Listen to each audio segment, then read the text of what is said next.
1 second, I'll be with you.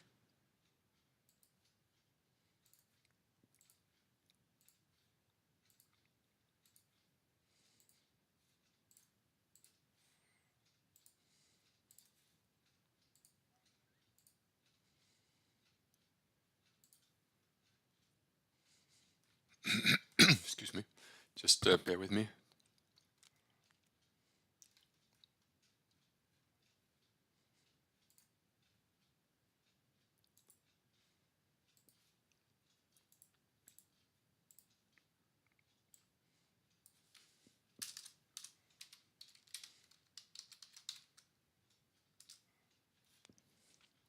Just gonna post the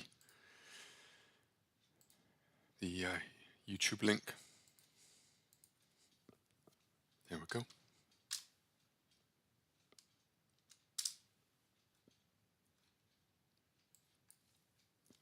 Good morning. Excuse me. Good morning, America. I hope you're well. And good afternoon, Europe. I hope you're well as well. And if there's anyone from Asia, it must be late in the afternoon and maybe even late in the evening for you. I wonder what time it is in Australia. 1 second. Time. Sydney. Oh, it's 1:15 in Sydney. We probably haven't got any Australians with us, I imagine.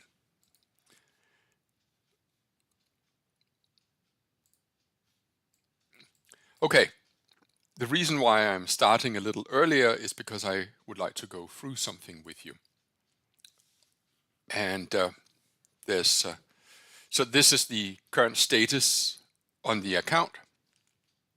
And of course, I'm hoping that I'm coming through loud and clear and that you can see the account and etc., etc.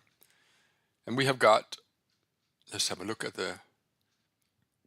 we've just got a little over 15 minutes, and that should be enough to discuss something that is on my mind. So I'm just gonna scroll down. This is, oh, hang on. Okay, my PowerPoint just conked out on me. Don't know what happened. Try that again.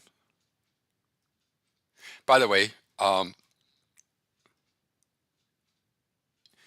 maybe it would be worthwhile just to go through this schedule here. That's not what this presentation is about, but you know, it doesn't hurt to just to go through this.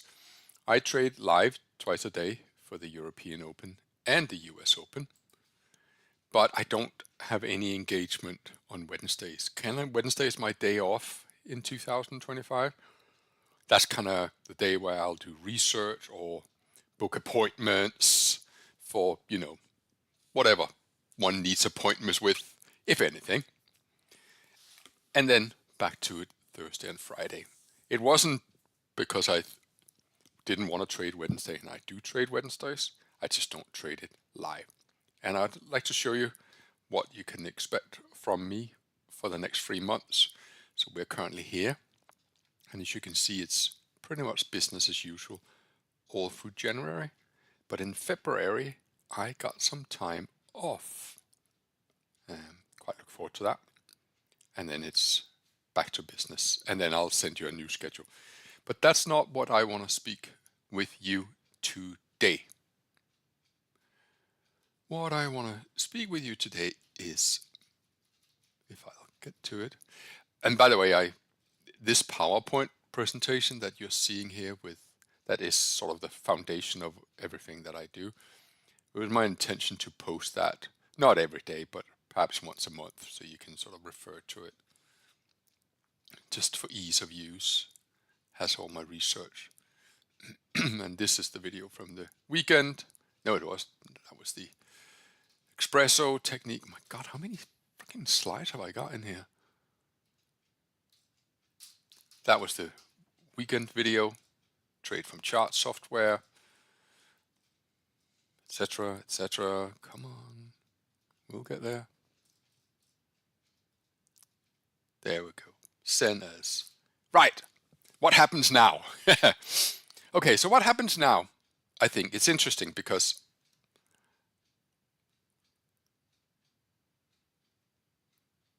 can I just make a quick break here? I got two guys from Australia, Zach and Malik, that are tuning in from Australia. G'day, mate. That's impressive. And Jake is from Sydney as well. And Ant, my God, do you guys not sleep? Get some sleep, gentlemen. And also the gentleman from Philippines. And apparently I also have to mention Essex in England. Isn't that program The Only Way is Essex?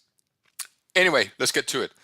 What happens now? So we had a non-farm payroll decline, and what I have just done, and can I just point out that this wasn't the most useful expenditure of my time, but I looked at the last 5 years of non-farm payroll and what happens when non-farm payroll is weak.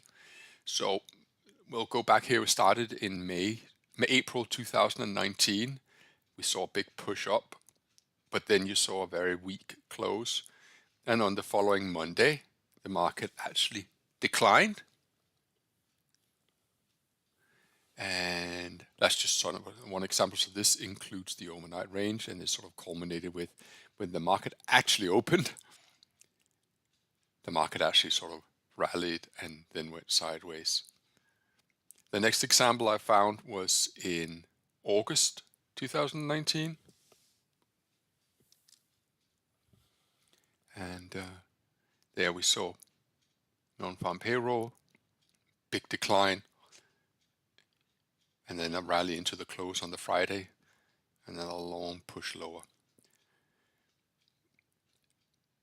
And the next example I found was in 2020. So it needless to say that the research mostly favors a positive expectancy of non-farm payroll. It has to be a surprise for the market to fall like it did on Friday.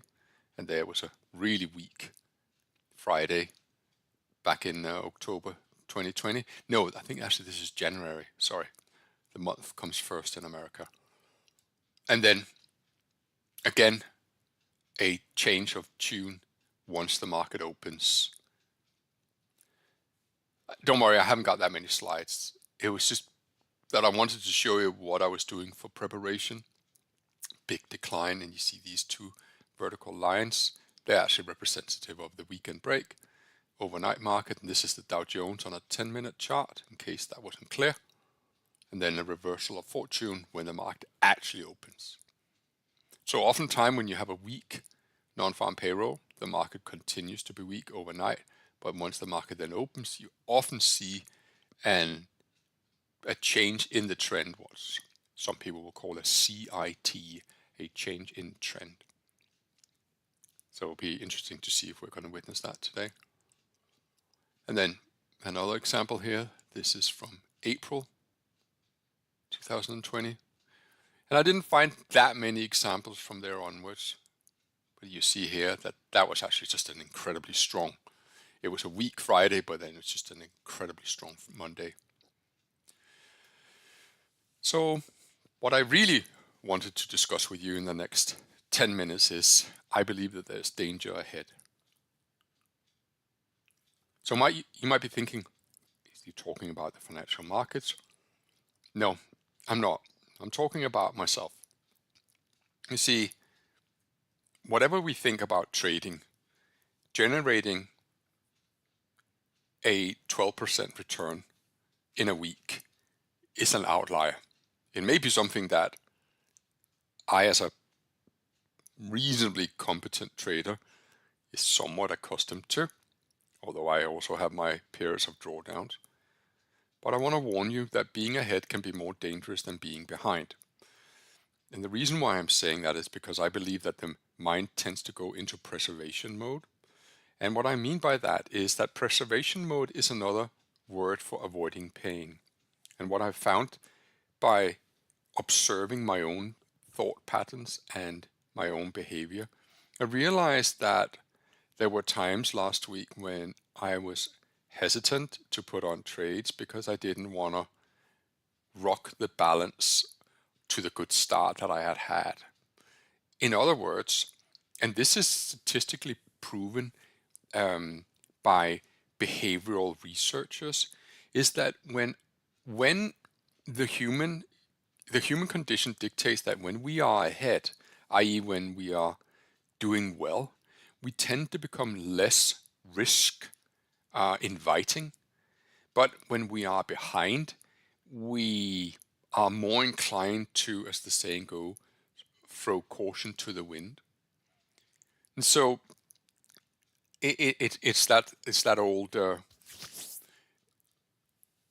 piece of research where someone offers you a certain $1,000, or you can do a coin flip, and heads you win $500, and tails you win $1,500.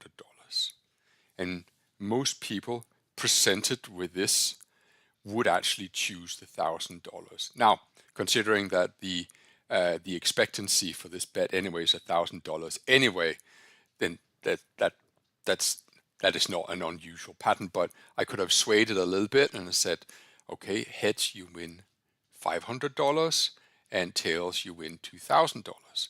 But still, most people would choose the certain $1,000 as opposed to taking the risk and perhaps losing half of that, even though it would mean being inclined to double your return from $1,000 to $2,000.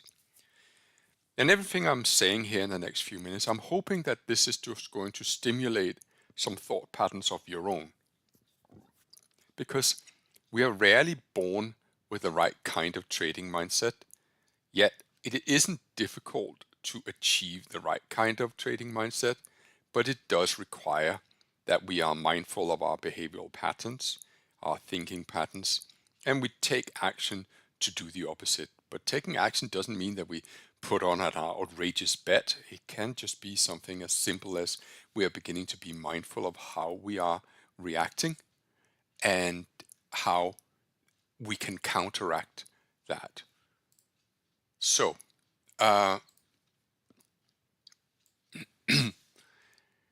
what I have observed about myself, probably because I would like to perform well in front of the world to see, is that I realized that I was less risk inviting than I probably would be if I was just trading for myself. And so I concluded that there was a degree of performance anxiety going on in my mind, the desire to display myself and my achievements or my my abilities from the most favorable light. And the most favorable light is not to take chances. You can't fail if you don't take chances. But of course, what's the saying? Bulls make money, bears make money, but pigs get slaughtered. I never really understood the exact origin of that saying, but I always felt that it was the people that weren't doing or taking any risk at all. And that's the greatest risk you could take in life, by taking no risk at all. It all gravitates around how or what we associate pain with. And I realized that my mind went into preservation mode because I wanted to avoid the pain of giving back to the market what I had achieved. And that's what I need to be careful of. I need to be able to follow a plan as opposed to trying to dream ahead. Now, I'd like to discuss the next slide with you, knowing full well that the market is about to open in about 3 minutes' time, but I think it's important. So, a gentleman called George asked me a really beautiful question. He said, now that your public trading account is £10,000, could you please include in your session an opinion on the average monthly return a good trader should have? And sort of rather flippantly, I snapped back to George sometimes a bit typical me if I'm grumpy, trading is not a linear profession, George. But George persisted and said, I know for sure, but would you consider 30% or 50% a month as a good return? And well, when you think that you're getting currently between 3 to 5% in interest on your bank account, I'd say that, and that's yearly, annually, you achieving 30% is a really good return. But I replied to George, my mind doesn't work like that. I will, as much as is possible, not allow it to go to the future. And I would very much like to address this, because I believe very firmly that it's incredibly tantalizing to set goals. It's tantalizing to set goals because it stimulates a dopaministic infusion into our minds, and we're all suckers for that drug. I remember back in 2004, I was trading together with a gentleman. He funded me, and I was trading very well. And he sent me this written sheet and says, if in month you make X, then in month 2 you will make X times whatever. And he began to break down my entire year, 1, 2, 3, month 4. And it became this story of the woman and the egg. This story is a famous story in Denmark where the woman goes to the market to sell her eggs, and she begins to think, if I can sell all 20 eggs, then I can buy another chicken, and then they will lay more eggs, and I can sell more. I can sell more eggs, and then I can buy more chickens. And then the chicken, the egg story, the moral of the story is that she drops all the eggs and she has to start all over. But she allowed herself and her mind to transport herself into a future moment. And I try very, very diligently not to allow my mind to transport myself to a future moment. And that's the reason why I don't set goals. So you might think, well, so what do I live? And everybody sets goals. But the reality is I don't set goals. Instead, I create behaviors. So I'd like to discuss goals and behaviors with you. I'm currently writing a new book, and the current chapter I'm writing is called Behaviors Before Goals. Because I believe that if we have a goal, what tends to happen, and I saw this in a Tony Robbins event in London in 2006, is that we were asked to write down our goals and then we were told to get excited about it. But there was something inside me that realized, hang on, it feels as if I'm getting the reward for achieving the goal before I have actually put in the work. And so once the enthusiasm and the dopamine has left the body, I'm left with the same goal, but I am being depleted because now I have to somehow do the actual work. And so I'm very conscious that I create behaviors that I know is going to facilitate the right kind of action that will propel me towards my goals. But I don't get excited about the goals. Instead, I get excited about, well, what kind of behavior can I create that will meaningfully move me towards what it is that I want to achieve? So, for example, say I weigh 100 kilos, and this is something I did last year, and I had a tremendous amount of success with it. I didn't say I want to lose 10 kilos, so I'm 90. Instead, I said, I want to every day get up at early hours, and then I'm going to walk and later run once my body has been acclimatized. And then 3 times a week, I will be doing this kind of behavior. And then 3 times a week, I will be doing this kind of behavior. And I know that all of these actions accumulated, they will meaningfully move me from here to here. So it didn't become sort of a, oh, I want to go from 100 kilos to 90 kilos. That's my goal. Instead, the goal in itself became to begin to follow a set of behaviors instead.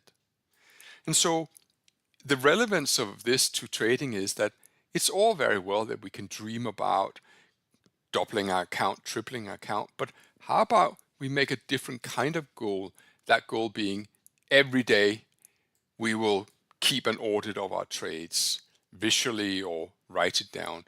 Every day we will look after our bodies. Every day we will observe our own behavior and our own energy. Are there times during the day that we are tired? Do we need to eat more protein? Do we need to uptake more fiber so we can keep our blood sugar balance in check? Do we need to go to bed earlier? Are we drinking enough water? Those are the behaviors that will meaningfully move us towards our goals, but it's the behaviors must come before the goals. Otherwise, what's going to lay the foundation? Well, the foundation for a successful pyramid is B for behavior. And that's what I wanted to talk to you about. And now I have. So now I think that was it. So now I will, do you want to, yeah, we can discard this. So let's go back to trading and let's see what's going on.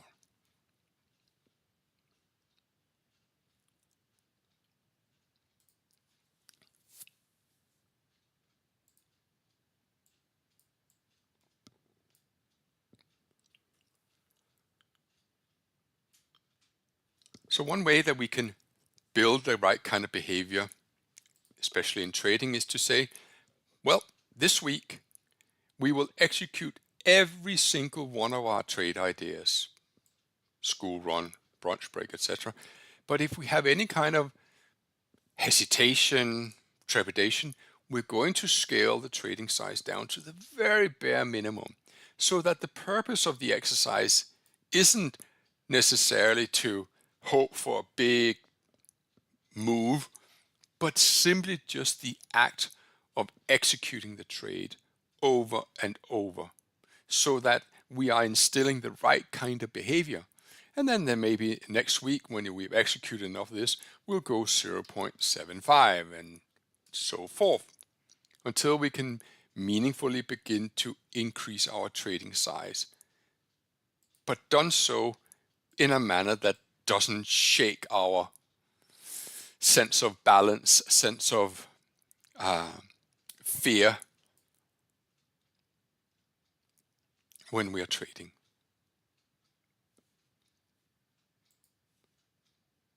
So what I would very much like to do this week is to execute every single school run and even every single brunch break and whatever else.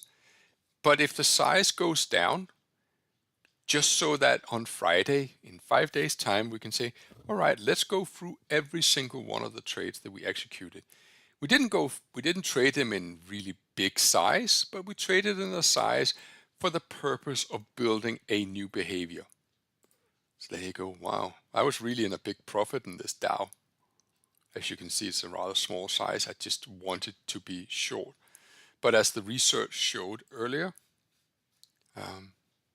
as I showed you, there does tend to be a change in the trend once you didn't actually happen on this day here, but I think that's the exception. But every other chart that I found with a negative Friday saw the Dow Jones index rally at the open, but rarely powerfully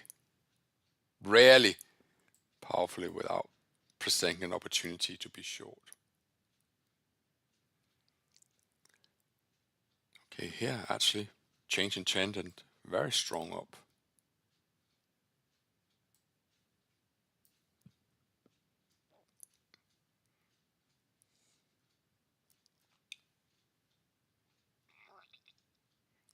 Here, more moderate. Oh, I'm sorry, I'm going the wrong way. Apologies. And this is the one that just was a one-way street and a real acceleration when the market opened. There we go. Okay, so discard. Okay. So I don't know if you saw this, but we also just touched the overnight high over here. Unfortunately, I don't know how to draw really straight lines. I can never get a really... There we go. No. I'm rather inept when it comes to charting packages. There you go.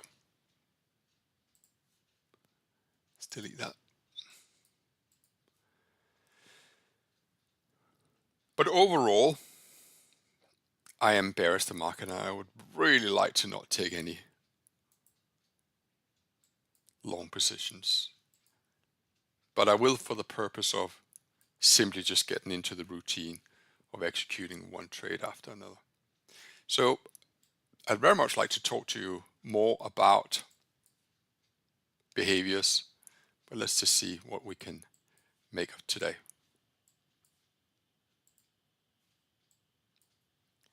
Nasdaq is weaker. I still have my position from this morning in the in the DAX.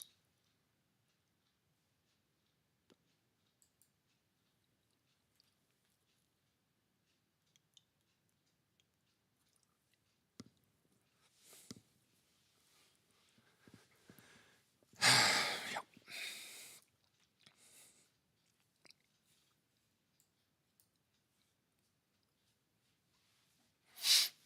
If you ask me why am I bearish, if I show you the weekly chart,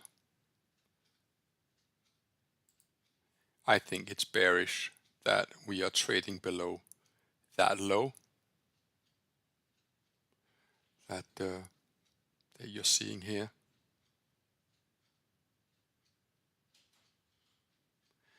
And that low was 42,059. We just touched 42,028 just moments ago.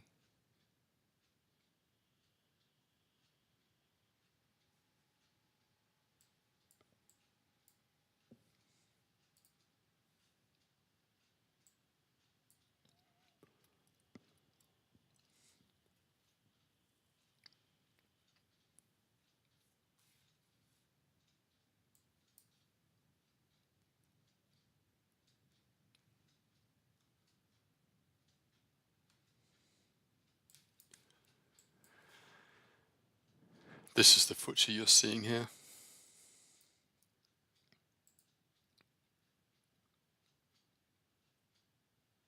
Don't know if you remember FTSE on Friday. Had a very strong rally just around the US Open.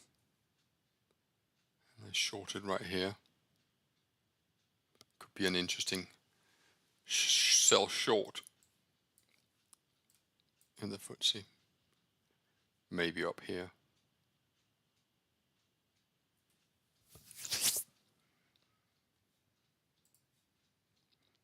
But otherwise, we have a strong open. I have on my software a little gizmo that tells me where we closed. And as you can see, Dow filled the gap, went above, and is now back down again. So now it just becomes a question of waiting for a setup.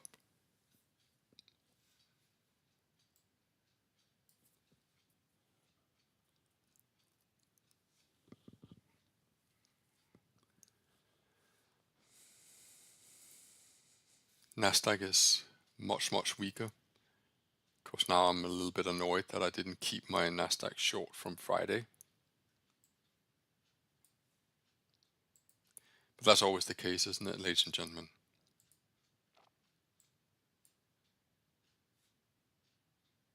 Here's the weekly chart of the Nasdaq. The bulls obviously is going to argue that this is a channel. And we're trading below last week's low, previous week's low, and the all-time high week low. And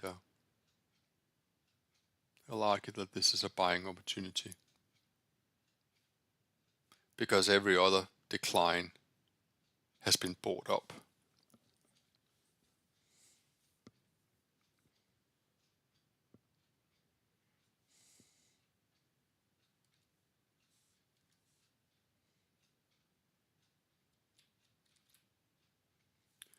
you could do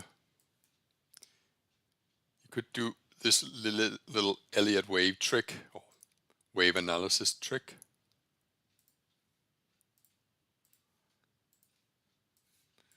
You keep an eye on the size of the waves. See, it's okay. You have a tracement from here to there. Let me put a different color on it. And you say, well, do the future waves correspond to that? Well, this one there did, yeah. This one definitely didn't. And so how about this one? Well, that would mean that we would have to hold about here. Yeah.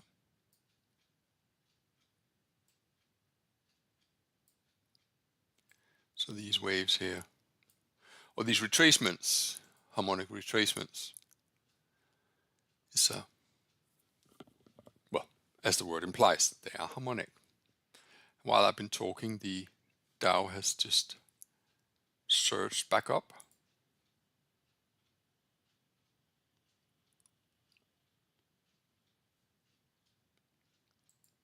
I think it's going to be interesting to see how the Dow reacts to 42,059, because that's the low of the breakdown. So we are only a few points away from there.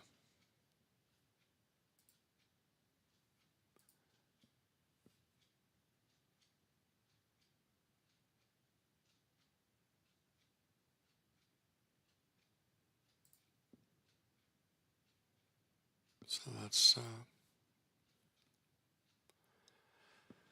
how my account looks.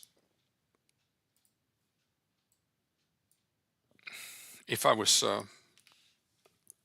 trading by myself, there would be plenty of opportunity to scalp, but scalping is fun, especially if you're good at it. But scalping also tends to lead to an almost manic degree of over trading. You have to be more disciplined if you are a scalper than you can possibly imagine.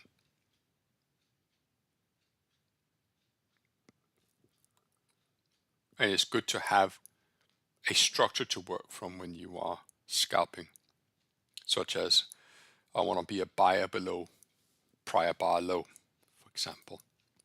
So let me give you an example of that. So if you determine the trend to be down, you're scalping. You're saying, well, I'm going to be a seller above prior bar high. And if the trend is, if you think that the trend is up, well, I'm going to be a buyer below prior bar low. But then also to have the patience to wait for the setup. It was interesting that the first thing that David Paul said in the video that I posted, saying that the moment our butts hit the chair, our finger wants to start clicking. It's very true.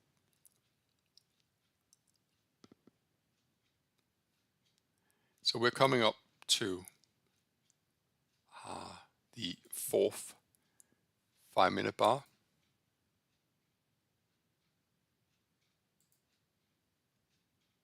I haven't thought about where to place a stop loss for this small Dow. I have one about 200 points away. I don't think I would let the Dow run 400 points against me, even though it's a very small position. It was just in case that we had a real calamity over the weekend. But it seems like that calamity has been avoided. So the Dow has just hit 56. I'm not saying that it's overly significant, but if you look at the break of this bar here, which was the low bar, its low is 59. So is old support new resistance? Well, this is the area.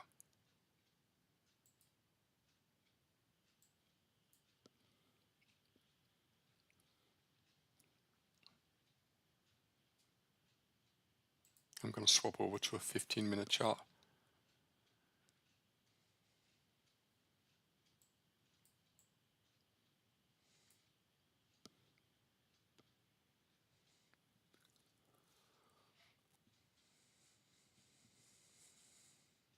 And just be patient.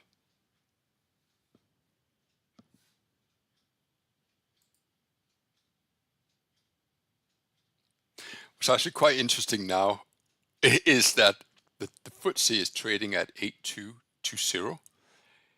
This is where I got a buy signal this morning. Now I actually lost in the FTSE this morning. Not that I needed to, but I did because I decided I do not want to be long the FTSE. I did because the signal warranted it, but my stop loss was very tight, and in the end I lost 7 points. I had moved my stop loss from -20 to just -7, and it got hit, after which the market then went up 10 points. This is the FTSE today.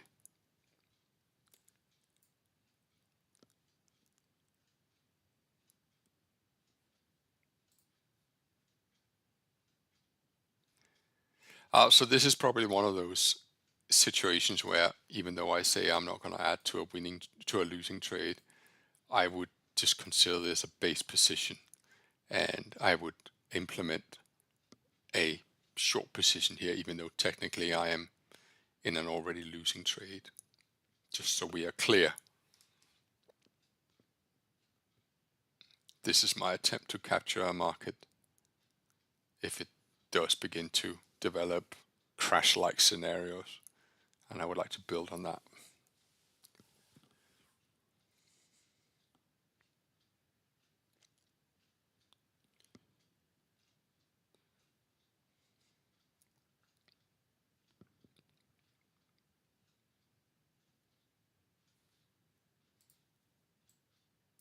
In 10 minutes time we will have a school run signal. Ladies and gentlemen, I'm just going to pause for a few minutes. I just need to get myself something to drink. Okay, I forgot a glass of water. I'll be back with you in 2 minutes.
So the Nasdaq aggressive school run has triggered a long.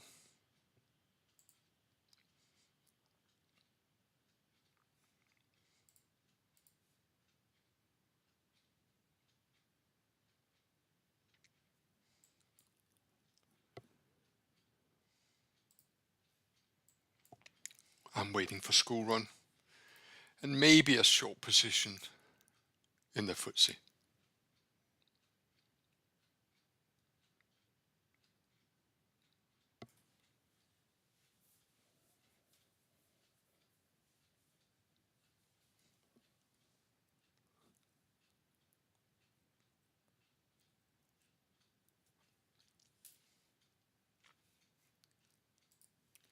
And the Dow aggressive school run is triggering a long.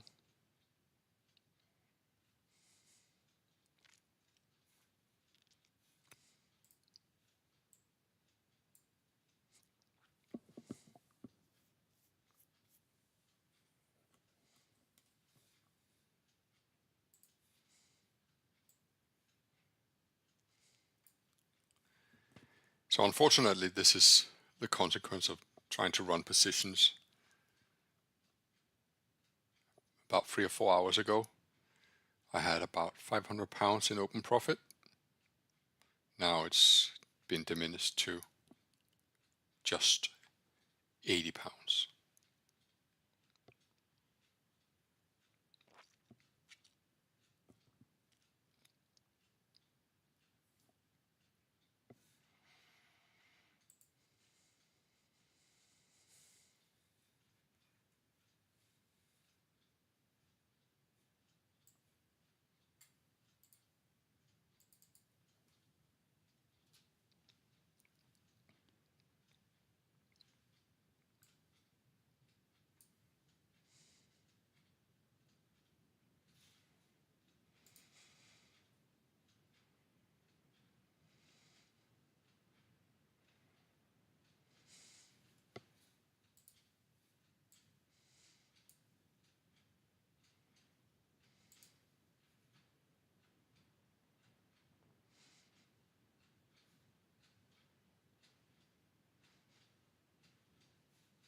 The DAX is climbing up towards the intraday highs up here. That just happened now. My stop loss is up here.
The next 15-minute bar will close in 2 minutes.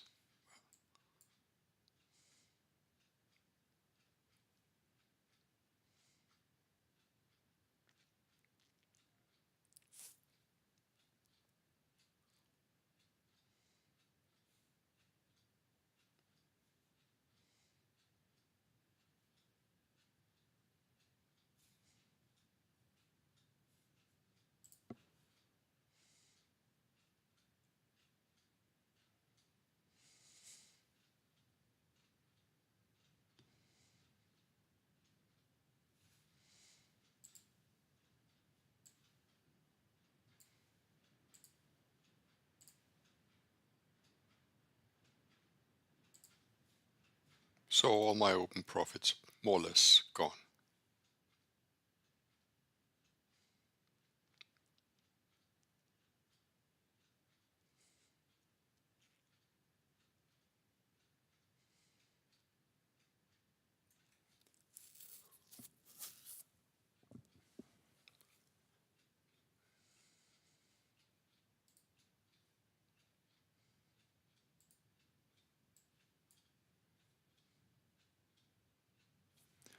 If you're looking at the current 50-minute bar in the Dow, you'll see that the high minus low which facilitate or necessitate a 150 point stop loss.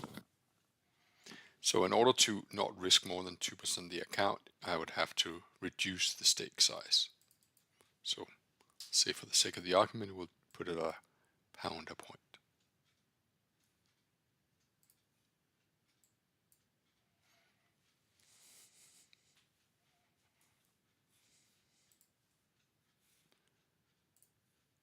Nasdaq is backing off.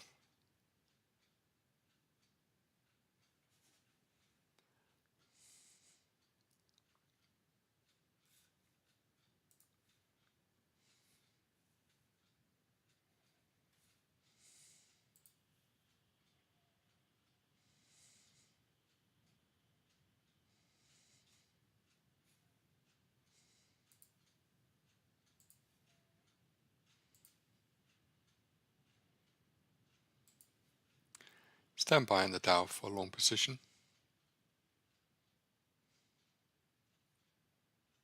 Down at 79.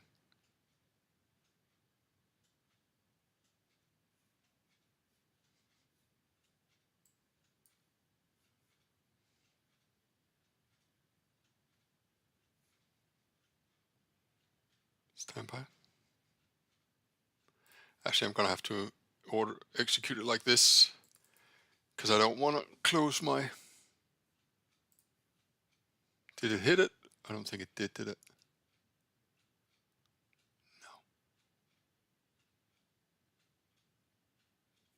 God, there's so many lines here.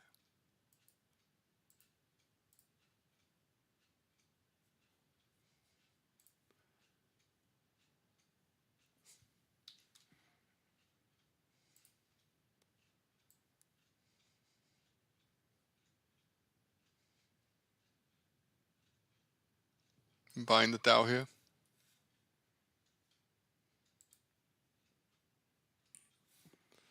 What is my entry?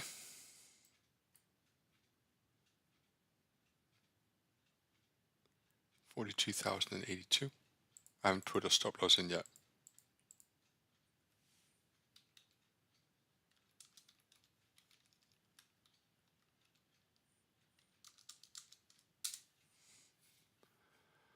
I'll put a stop loss at 882.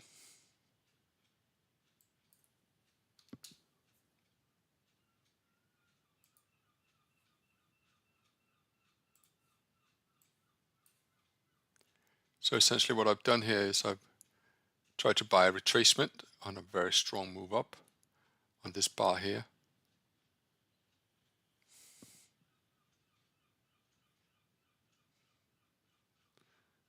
Which incidentally is also where the aggressive school run long triggered.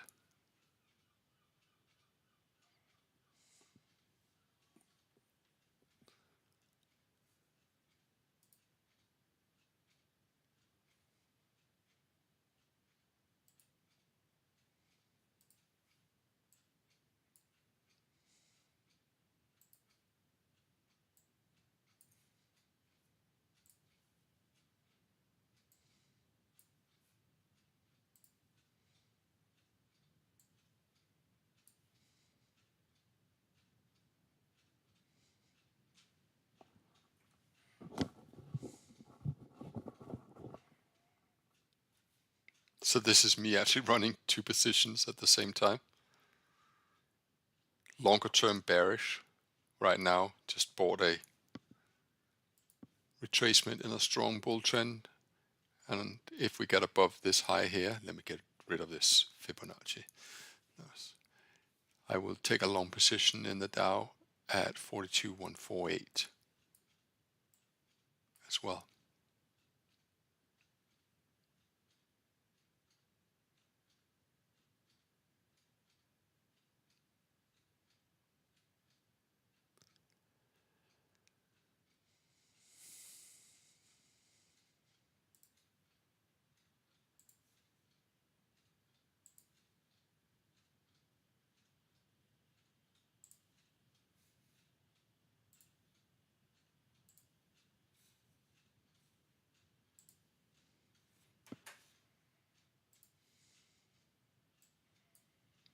Let's see the Nasdaq.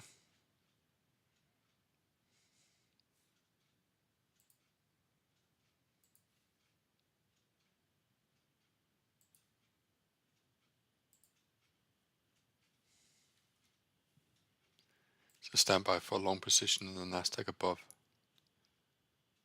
2679 and short below 2575.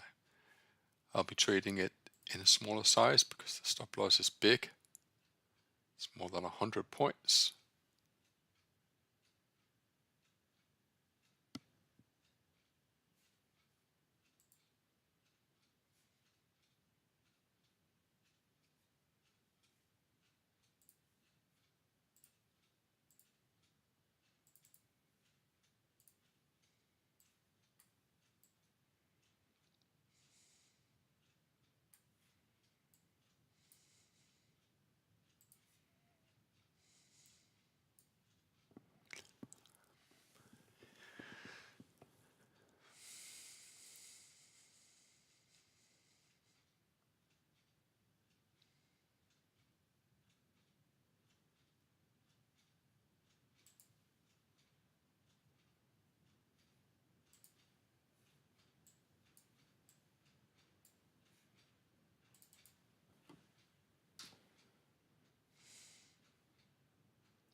So I'm going to add to the Dow.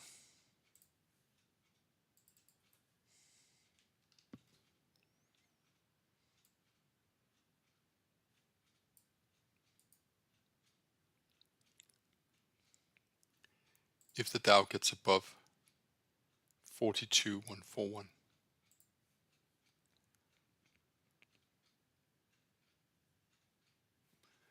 Nasdaq has triggered a long signal. Bought the Nasdaq on a school run long.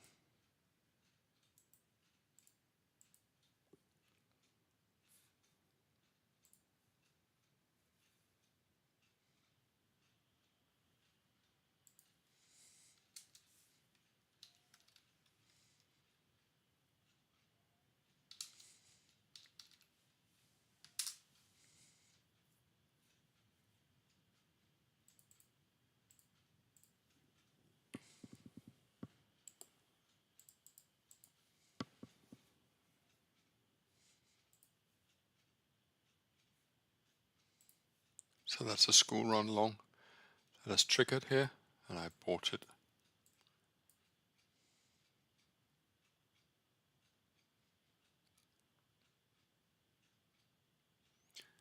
I could have a smaller stop loss, and I will probably move it shortly.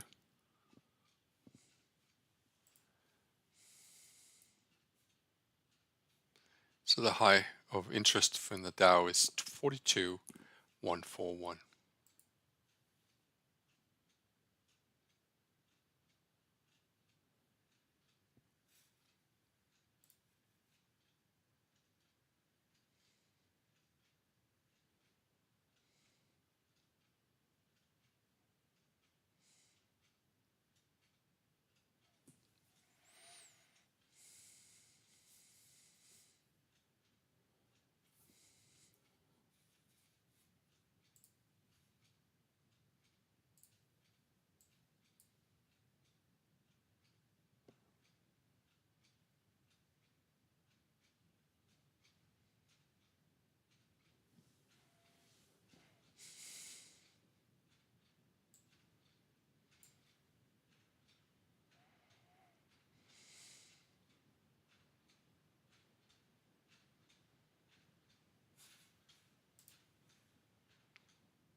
So hopefully we're going to see buyers below this negative candle here if the trend is really up. The low is 59.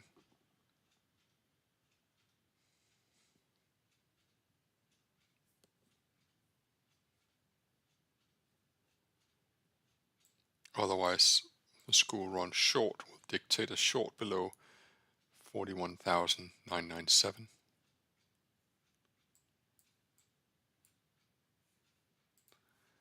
And in the Nasdaq, short will be 20,575.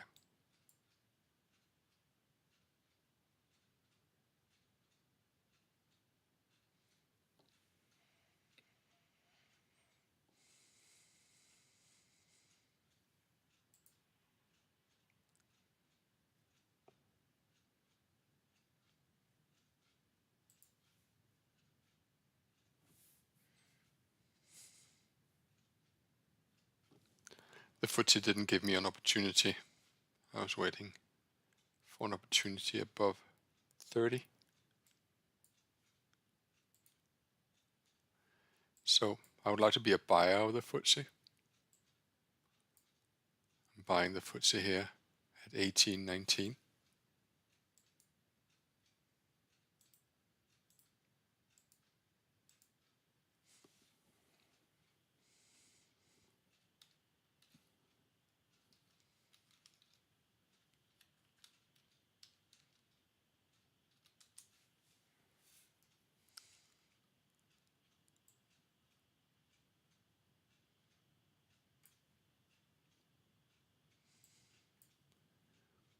That's because I think the FTSE has displayed a push higher and are now establishing a trading range, and it's just gone below prior bar low.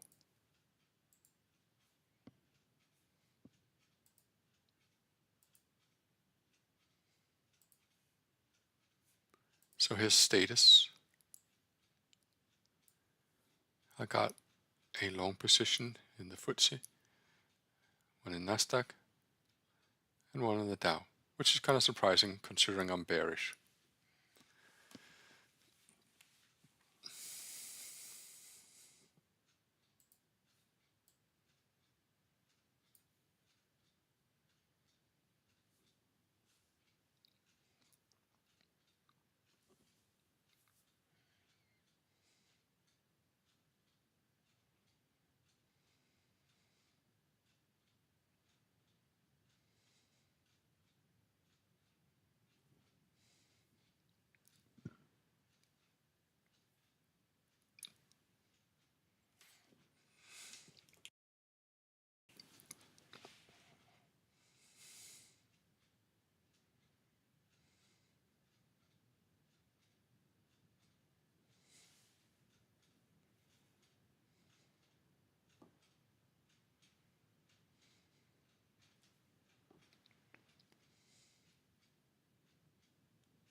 Here's the story of the DAX.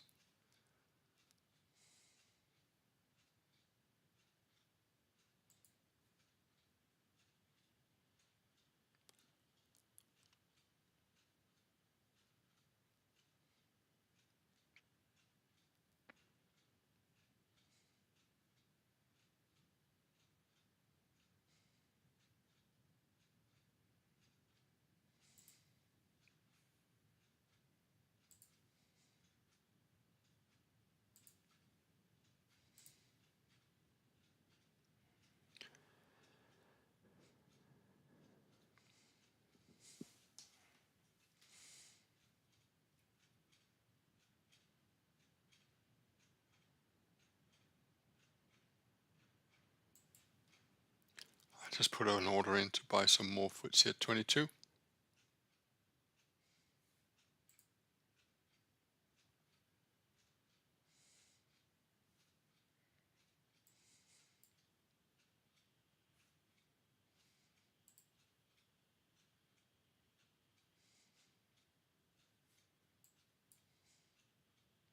My stop loss in the Nasdaq is at 588. I'm currently 70 points offside.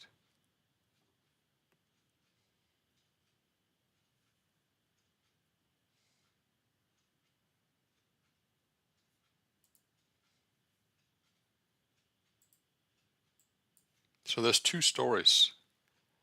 There's a story in the US, which is pointing to weaker prices. And then there's a story in Europe that seems to have taken the lows and now wanting to push higher. There's a chance I'm going to get stopped out now. That means I need to sell short at 75. I would do that in the same smaller size.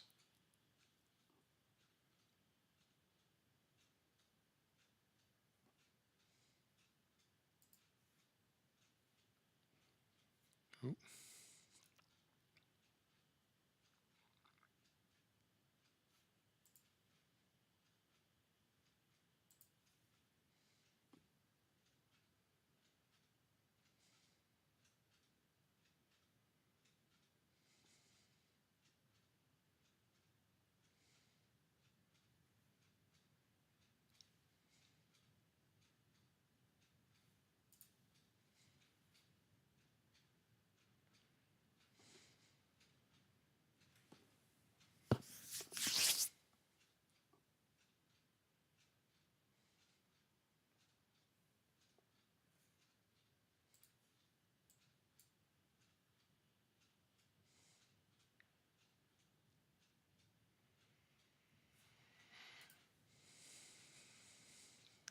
Dow is staging a recovery.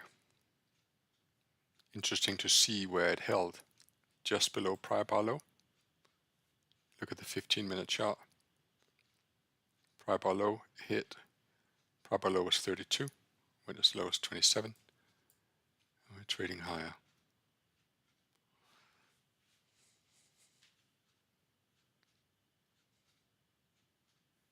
And my position is back in profit. The same cannot be said for Nasdaq.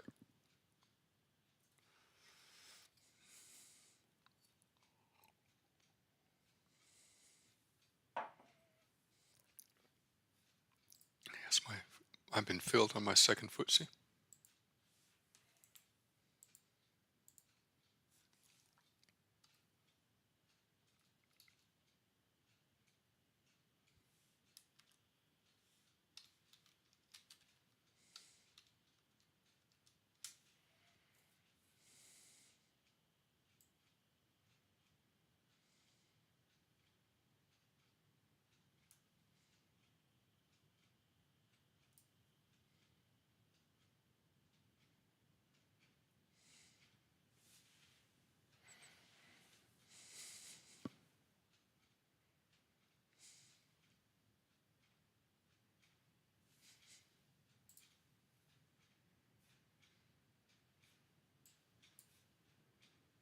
Stand by to add to the Dow.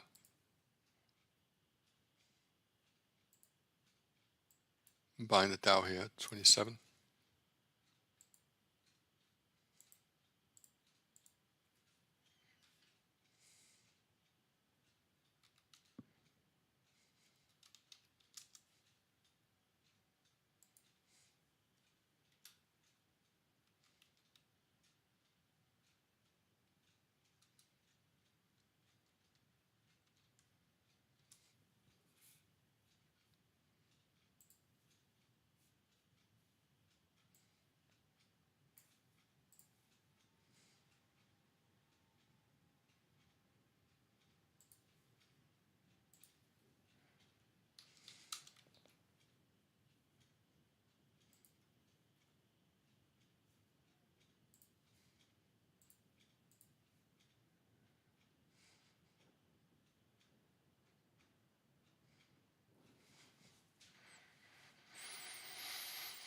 Come on, Dow.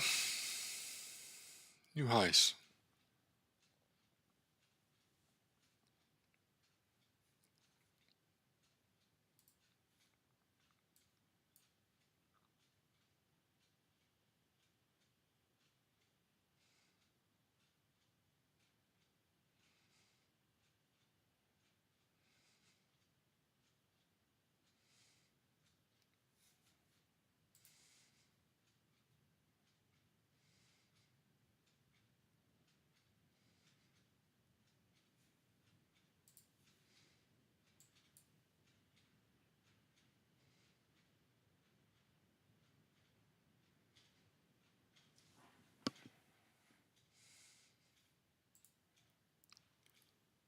Nasdaq is proving.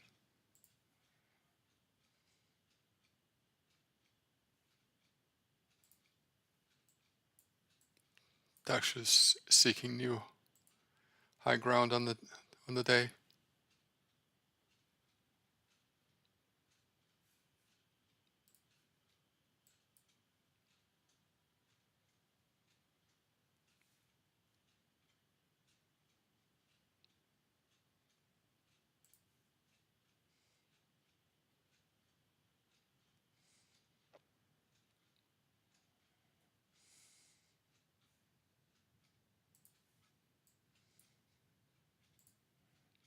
So not on this push. Hopefully on the next one.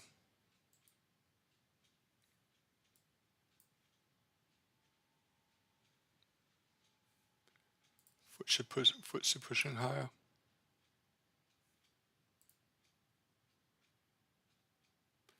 I think new highs will come in the Dow now.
I'm taking profit in the Dow. Sorry, not in the Dow, in the FTSE here, closed FTSE.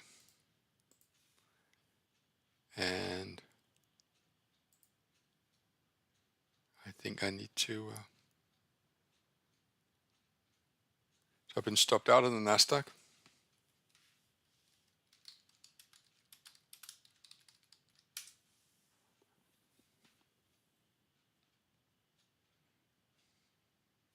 Let's have a look at Nasdaq. Nasdaq will issue a short signal at 75. I've been stopped out of my existing position. There's the FTSE.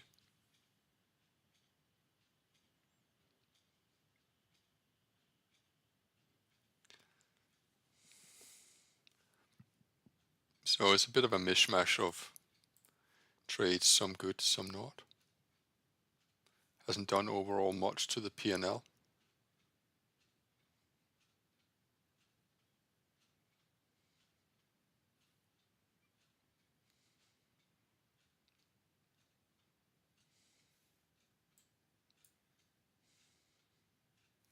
It's just the way that the FTSE is trading and the DAX is trading that makes me believe that we see higher prices in the US. I could be wrong, of course. I need to sell short the DAX now. Nasdaq. So this is a school run short in the Nasdaq.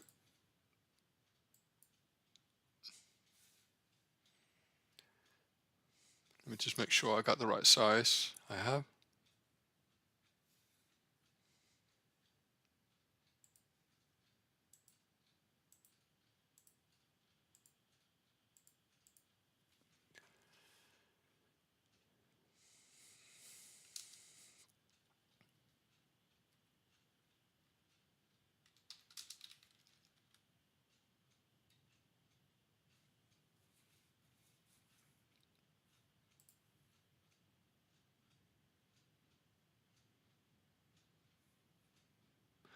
I'm going to put a stop loss up here around 650.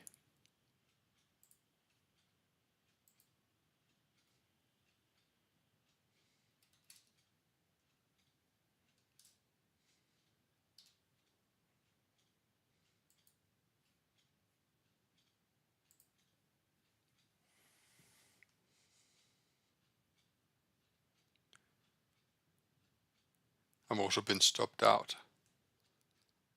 of one Dow.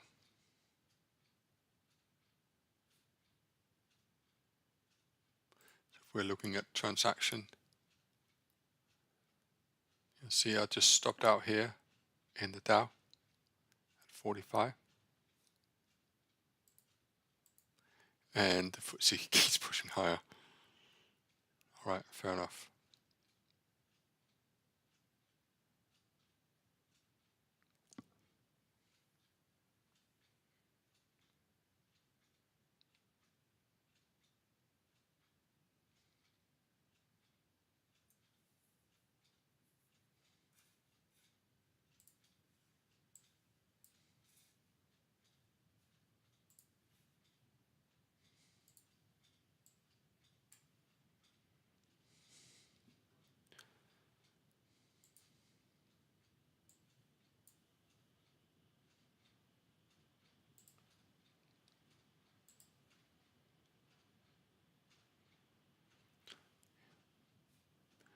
And the Nasdaq didn't have the same oomph in it as the Dow did. So I'm keeping my long position in the Dow. I have a feeling that's going to go back up. Otherwise, I think the FTSE would have not traded where it is.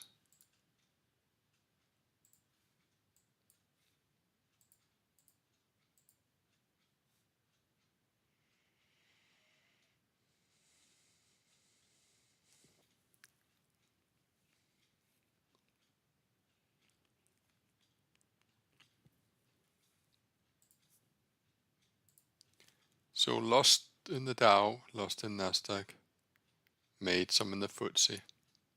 And these are the trades that were implemented today. You can see it's a losing day.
So I'm thinking, if I was going to short the FTSE, what would I do?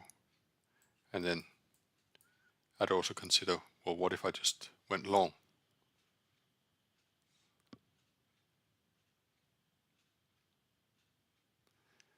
I think if I was taking a short position, it would be around 38, thereabouts here.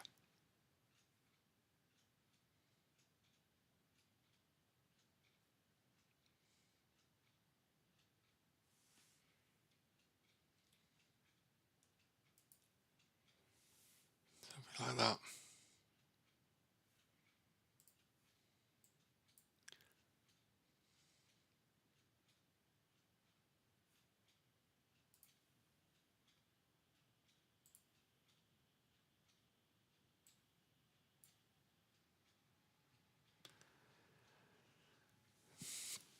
Okay, so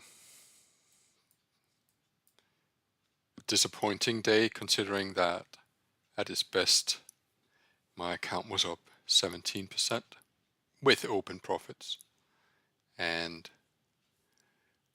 all of that open profit is gone.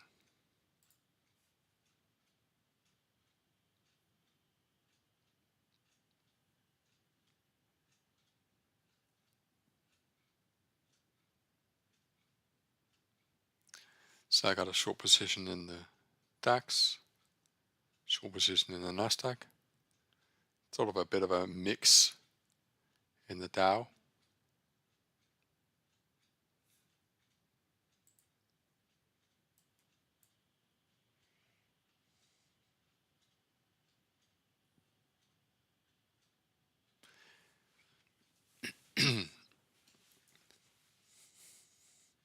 I'm going to keep an eye on this today, and I will post my trades in Telegram.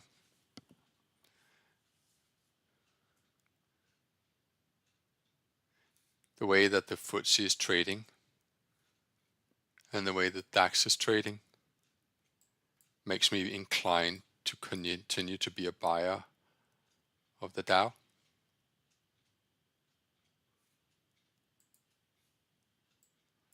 The Nasdaq I can't quite figure out, although it is trading in a range. But when the Dow is declining, the FTSE does nothing. And when the Dow is rallying, the FTSE is rallying. That's a sign that the FTSE wants to go higher.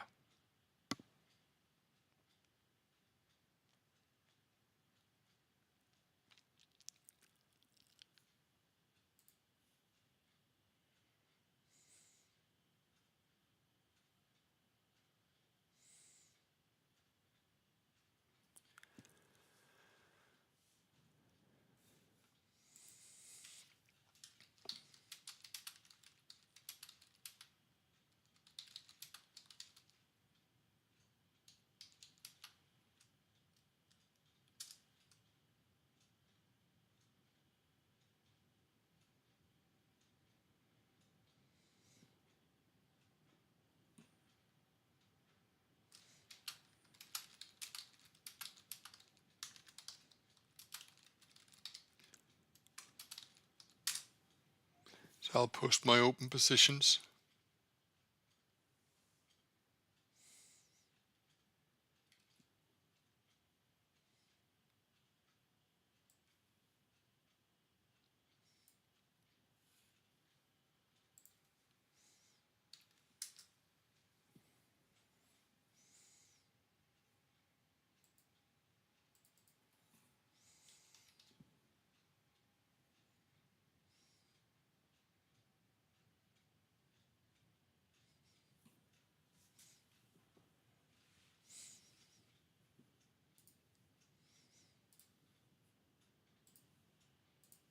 So I have a sell order in the FTSE at 36 with a stop loss at 56.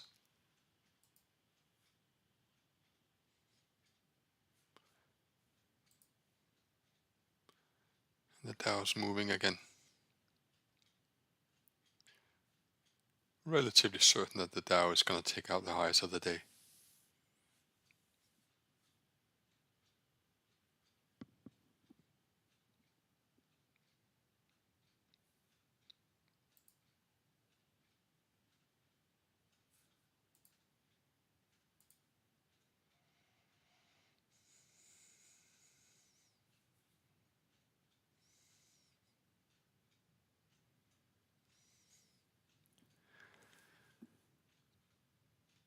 So that's me done. I hope you enjoyed the talk earlier.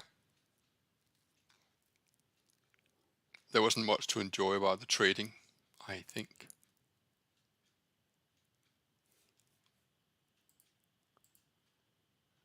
My entry is 36 on an order. It's kind of just traded 34. This is what it looks like.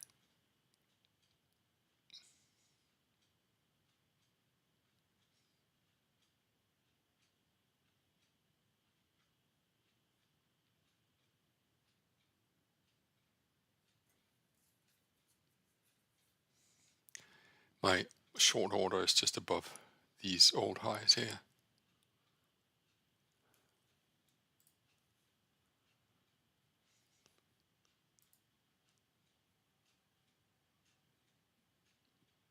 Love to buy the Dow again.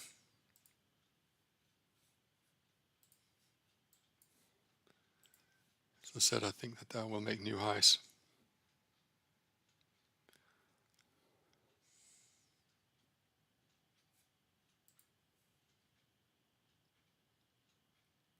My Nasdaq is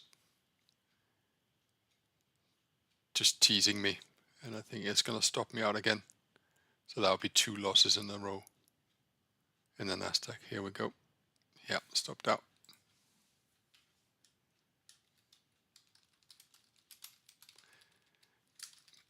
But here's the thing. It's just like, well, this is just the practice of, you just keep taking the positions, keep taking the positions. Of course, school run has been anything but kind today.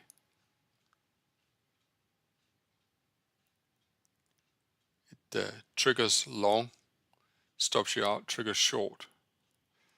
And well, I put my stop loss above the last 15-minute candle. Dow just made new highs.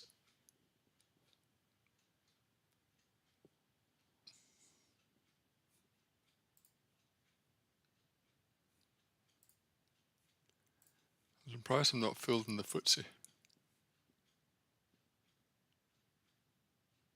There we go. Filled in the FTSE short.